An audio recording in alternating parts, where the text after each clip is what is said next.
And especially now, in a post-COVID world where, largely many people are hybrid or potentially entirely remote, I think it's even harder to get that social capital or, figure out what are the norms. Do you have any thoughts Right. there on, if you're new to a company, how do you quickly ramp up on building up trust and learning the culture?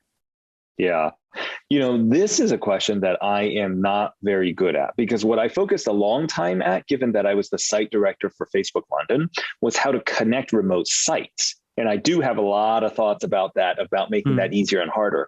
But I think this current industry push toward everybody being sort of super distributed, working from home, I do think the pendulum has swung too far one way, and we're going to swing back a little.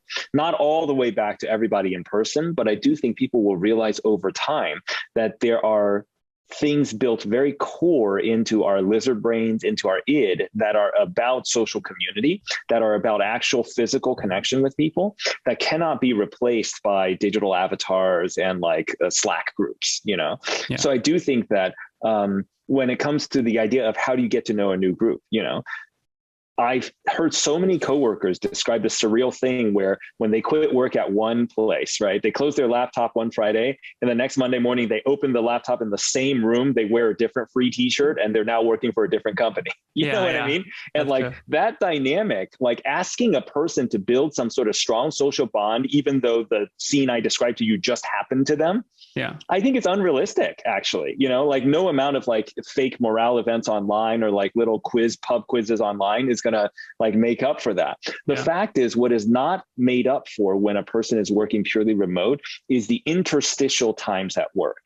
Right? You're like making a coffee in the kitchen and you happen to run into somebody and you talk about something, right? Yeah. Or you're like walking to the cafeteria and you bump into somebody. Yeah. These aren't always the Silicon Valley sort of glory things where like Silicon Valley VCs would have you believe like, oh, that's the spark of innovation. It's like you bump into someone at a coffee shop and then boom, like Uber drops out of the sky, like in your mind, right?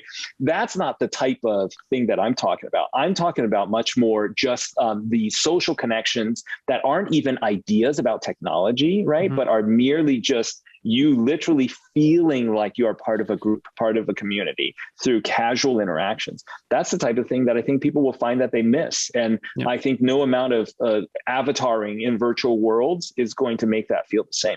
Yeah. And I think you bring up a good point also that it's not purely about facilitating professional connections and like jamming on work stuff.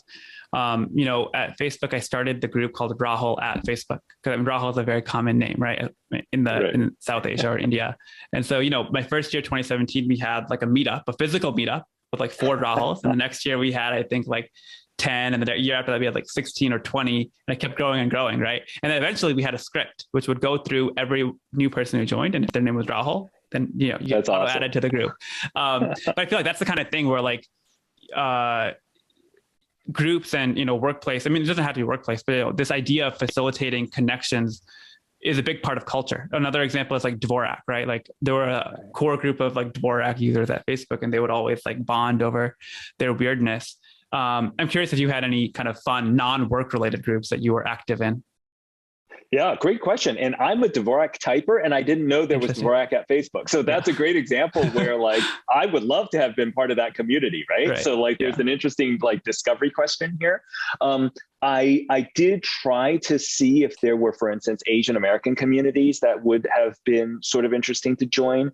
At the time, the issues pressing on that community weren't as strong as they obviously are now. And so I don't think there was as strong of a sense of like unification around that.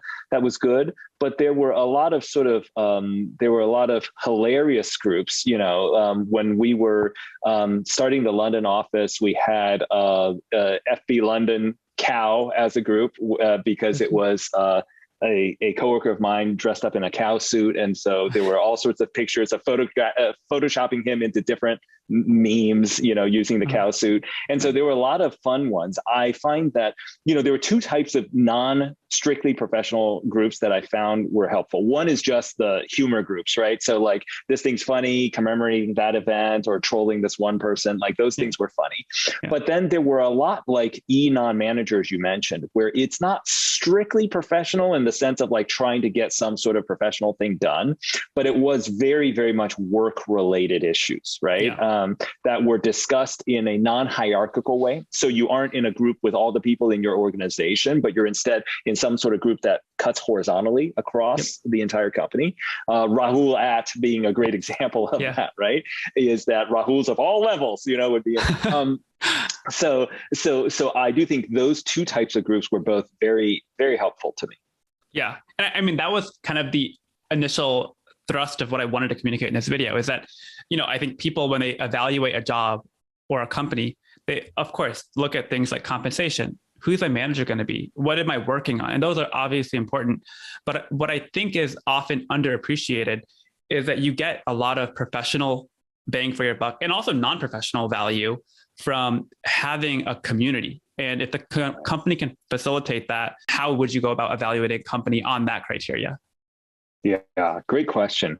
I do think company culture is a thing that I value very much personally. As you could probably tell from my past interactions within the company of Facebook, I'm very much both a culture absorber and also a culture builder. So I really value the soft and tangible things that make a company great.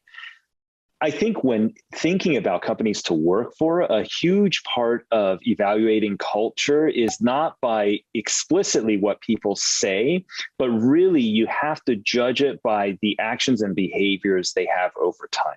Right? Like it's super easy to have company principles printed somewhere, 5 values, 6 values, this sorts of things. But that doesn't describe what it actually feels like to work in a company. I feel like the key people to talk to are actually individual contributors. It's almost never managers. And the more senior the person, I think the more they will have a strong mental model for what the archetypal values in the company should be. And so there's a lot more talking from the theory of it, much less from the practice of it.